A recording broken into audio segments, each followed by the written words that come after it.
mindset. Who among you believes that 3 years from now can earn 10 millions? Yes! Yes! Oh, talaga? Yes! So, palapakan natin yung bawat isa. Kasi alam niyo ba't ko tinanong yan? Dapat, ang pera kasi, bago yan nagkakasya sa bulsa, before it can be put that to pocket, it should be put that first to our mindset. Yes! That's the important one. So, kaya marami sa atin lumaking duka, lumaki sa kapaligirang mahirap, kaya minsan it's very hard for us to internalize something that is bigger. Pero mo, 3 years from now, 10 million accumulated. Who believe that? Pero marami sa inyo nagtasang kamay, no? And the plan, how beautiful the plan is, it doesn't matter kung hindi yan tutungkuran. If that is not be a pillar of our perspective and behavior, that's the important things. So, because the belief should be first. And I tell you, the business plan of Freeway is not designed to be easy. It's not hard, but it's very hard. Yes. So one thing I want to assure you, 3 years from now, if you continue doing this thing, I'll tell you, you can earn and you will become a millionaires in this kind of platform. So palapakan natin yung bawat isa. Believe that.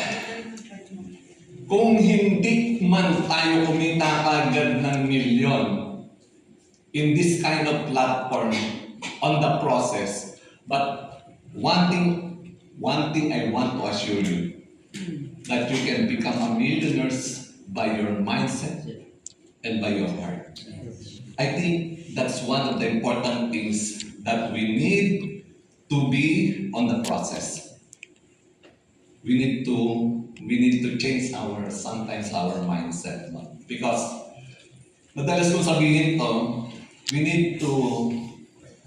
need to take seriously on our present, no?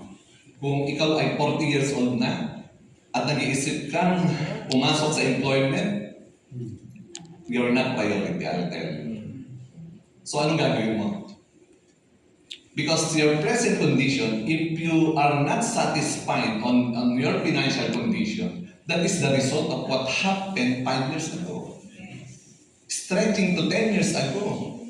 Why your financial situation is presently in trouble.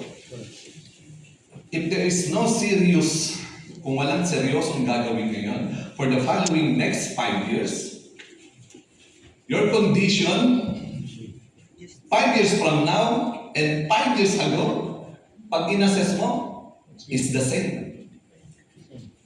So, total, we already decided to be part of this, what we call the Freeway. And presently, as of now, binibigyan tayo ng pagkakataon, binibigyan tayo ng opportunity to explore something, no? Because the platform are really designed to squeeze our capability. You know, madalas sa akin, no? Hindi ko lang alam bakit ako nagiging consultant dito na walang bayad sa mga cross. Madalas akong lapitan, Sir Rod, parang wala naman nangyayari sa akin sa Freeway. 6 months na po ako, 8 months na po ako. Parang wala naman nangyayari. I'm planning to quit. And how do you answer for that? No? Siyempre, ako, I try my best because this group are not belong to my team. Pero siyempre, as I learned from Sir Joel, we should embrace everyone, particularly in our family. One thing I answered that. Sabi ko sa kanya, how do you rate your capitalization in Freeway? It is your business account that is, you start on the silver, become a diamond.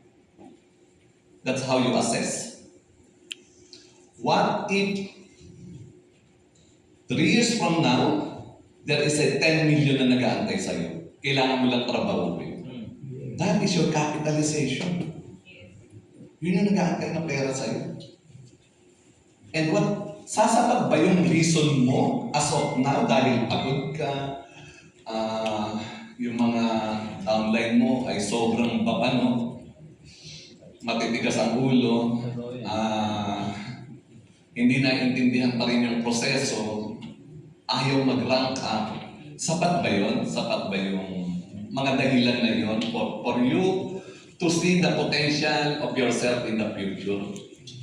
Sabi ko, baka ano lang yan, baka part yan ng process mo for you to understand what is the possibility. Kasi the important things is, again, if we really want to earn that income later on because of the business plan that we will borrow to all of us. Kasi alalahanin nyo, pinapahiram lang tayo ng company, ng platform for us to be able to. You want to test? If I ask my sponsor, Sir Joel, if I have my investor, Sir Joel, kung bibili ko po ng 100 million yung iyong business account, ibibenta mo sa akin? No. He said, no. 100 million. Okay, yung iba sa inyo na, sige. Because the important thing is how we put that business value, that business account to each and every one of us. Paano natin tinitingnan? Paano natin pinapangalagaan? 100 million na. Gusto ko nga magtagtawa ng 150 million sa Diyos. Hindi ako nabibenta. Why? Because presently, his business account are now in passive income, going to inheritance income.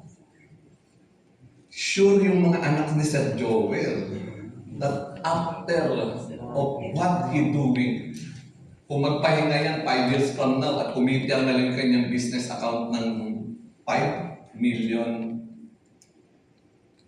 a month, save ang family. We need to find, kailangan makita natin yung ganong behavior natin towards this kind of business. Kaya dapat yung ating perspective sa capitalization ay hindi lang doon sa 170,000.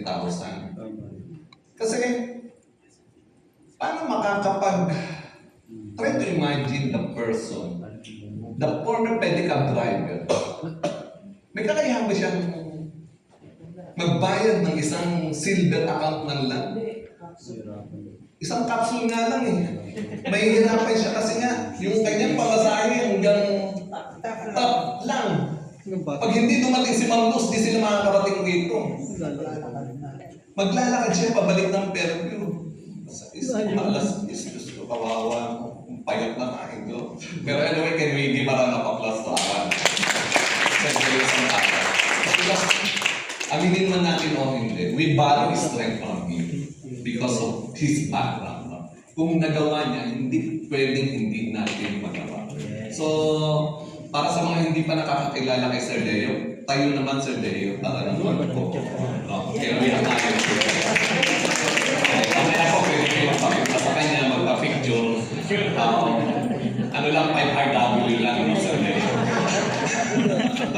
So, yan, naliligaw na ako. Capitalization.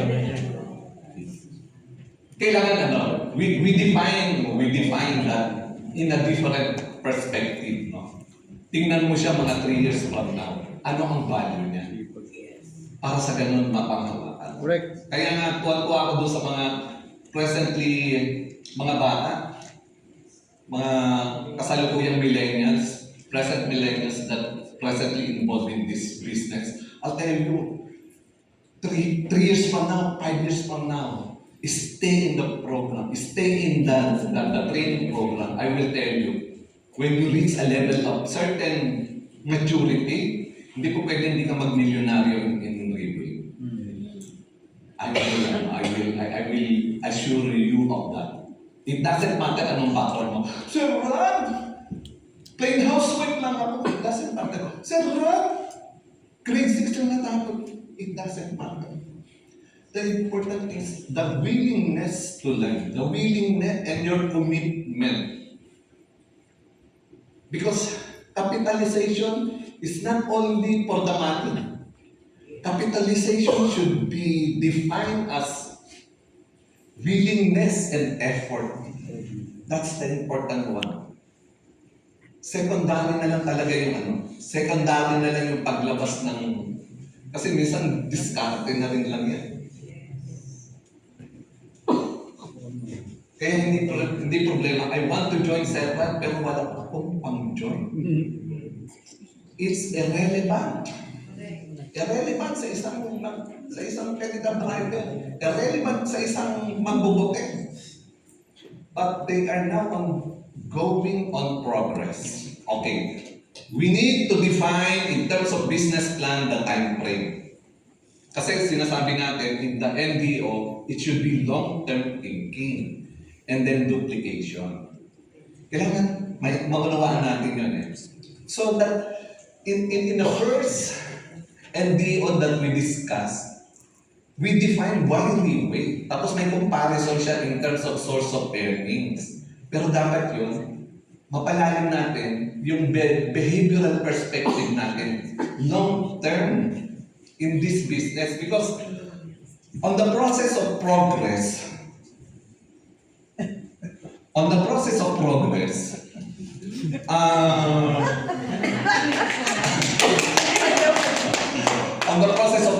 ang importante po, how you handle your frustration, disappointment, setback, differences. Kasi on the process, dadaanan mo talaga yan. Mga hindi pagkakaunawaan. Because kaya isa sa mga reason that this is very hard business because it is related to people's business. Behavioral. Kasi magkaiba tayo ng dynamics, magkaiba tayo ng upbringing, magkakaiba yung takbo ng isip natin. As a leader, paano mo ngayon yan tatahiin? Paano mo i-organize sa isang venue that all of you can be aabot sa maturity na kung magyayakapan kayo at magsasama-sama lang kayo, hindi po pwedeng hindi kayo magtagumpay towards your team goal because you care to one another. And we're very thankful to Sir Joel kasi ang tumansay until at this time we're still fighting our differences pero we love each other. Sometimes, sabi nga ni Sir Brando, sometimes you need to offend the mind of the person but for you to win the hearts. Isang gano'n eh. Di mo pwede sabihin, tagal mo na rito ba? Tanong ka pa rin. So, you cannot say that. Because iba-iba yung background na pinanggalingan natin. Iba-iba yung dynamics na pinanggalingan natin. But the important thing is how we define ourselves towards thinking the business plan of Freeway. Kasi that's the important one eh. On your first year, you need to absorb everything. To understand the environment, to understand the core values, to understand the community, and to understand the leadership intention of this organization. If you see that, everything will follow. Earnings will follow. Because it takes a lot of time to understand the whole concept of Freeway. Hindi yan, nakalimang OPP na ako sa isang NDO. Ayaw ko na yan. Hahataw na ako. No. Kaya nga, every now and then, we have a monthly event like this. And Thursday. Pwede hindi para ako. Kasi we cannot depend in our own capability. Kung di depende ka sa sarili mong husay, cannot Because we need to borrow strength to one another. Darating yung time pangihinaan ako. Darating yung time mapuprostrate ako. Darating yung time I entertain quitting in this company. But I need to borrow strength every time there is a speaker talking about his journey. You don't need to understand the whole messages given by any speaker. At least you need 1 word, 2 words, 3 words. That is enough for you to take away and then reflect. Minsan sa sobrang pagod na, ayaw na yun. Too much start sometimes. Ayoko na. Pagod na ako. But again, you need to going back that the business plan of Freeway are promising to all of us of giving a progressive income until this progressive income can become a passive income. Magtatapos ba sa passive income? No. Kailangan mag-mature yan to become an inheritance income. So that's the main objective. That's the main purpose. No? So anyway, this coming May 2, so alam naman natin lahat. May mag-announce na. Okay. Sige. Okay. So we have, alam naman natin lahat yan, no? So how many of you already have a ticket? And then presently have a number of guests for this one. You know how important the leader